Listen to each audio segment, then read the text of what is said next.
Okay, so let's look at how this is applied to when we're given maybe a right triangle information or when we're given an identity to solve.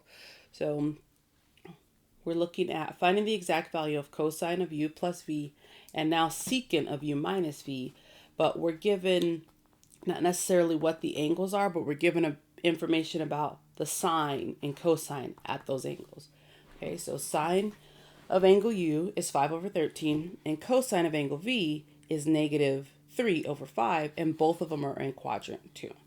So we know from the formulas that cosine of u plus v is cos u cos v minus sine u sine v. And I know what sine of u is and cosine of v is, but I don't know the other two pieces. I'm missing some information. So what we need to do is use our knowledge about right triangles, right triangle trig, and then figure out what those missing pieces are so we can plug everything in and evaluate. Okay, so let's look at drawing out what we're given.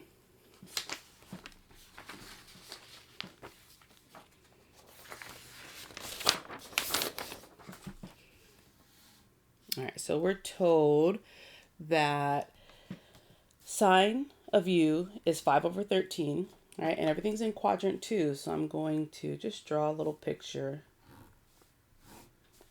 All right, here's my xy plane. And then sine of u is 5 over 13, so I'm going to draw it over here. Call this u, angle u.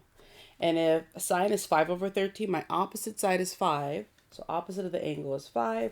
Hypotenuse is 13. We could do a little bit of Pythagorean theorem to figure out this side here, right? 13 squared minus 5 squared gives us this guy here, which will end up being 12. And then if I look at the fact that I'm on the left side of the x-axis, I do need to make sure that I put the correct sign. Okay, so cosine is negative, sine is positive, hypotenuse is always positive. And then also let me look at angle angle V. And again, angle V is in quadrant 2. Right, so it says angle V is over here with, I'll put here a V. So angle V is, cosine of angle V is negative 3 over 5, which means my cosine, my adjacent side is negative 3, and my hypotenuse is 5. And again, we could do a little bit of Pythagorean theorem. 5 squared minus negative 3 squared gives us this guy squared, so we'll end up with 4. And because I'm on the positive side of the y, this value is positive 4. All right, so now we have at least enough information to figure out what these values are here.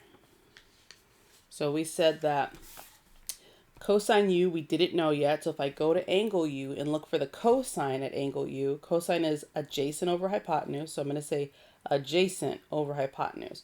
So it's negative 12 over 13. Okay, cosine v we already knew. It's negative 3 over 5. Minus sine u we were given 5 over 13. And then sine v, I come over here and say, well, here's v, sine is opposite over hypotenuse, so it's 4 over 5. Okay, and of course we can simplify a little bit. We have, move this up a bit.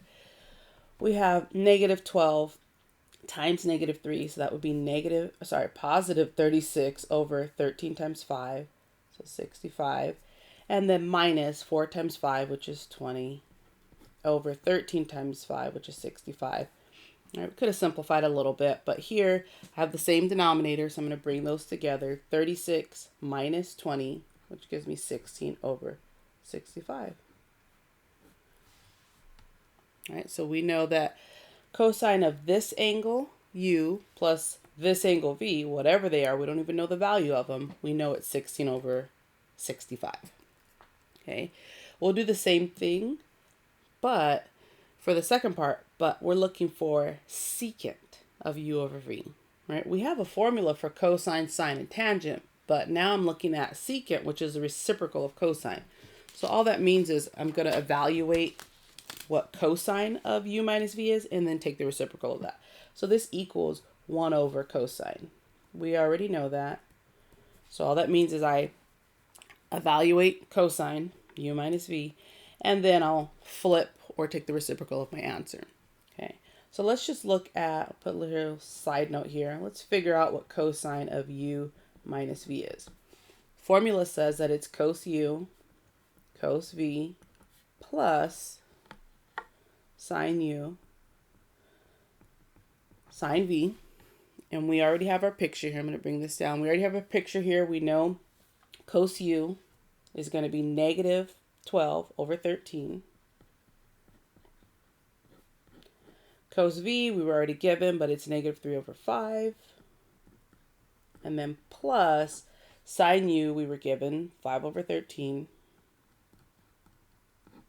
Sine v, if I come over here, is 4 over 5. Same numbers we used in the previous example, only difference is now we're adding things together. So negative 12, negative 3, I get 36 over 65, plus 5 times 4, so I get 20 over 65. And again, I already have a common denominator here, so I can add these up, and I get 56 over 65. All right, so that's for cosine. I was looking for secant, which is a reciprocal, so I could just flip that fraction and I'll have my answer. So yes, I can write it as 1 over the fraction, but whenever we're taking the reciprocal, our easy way is just to flip the fraction. So this is equivalent to 65 over 56. Okay. And those of you guys who like to write it in this complex fraction form, that's fine. We know that dividing by a fraction is the same as multiplying by the reciprocal.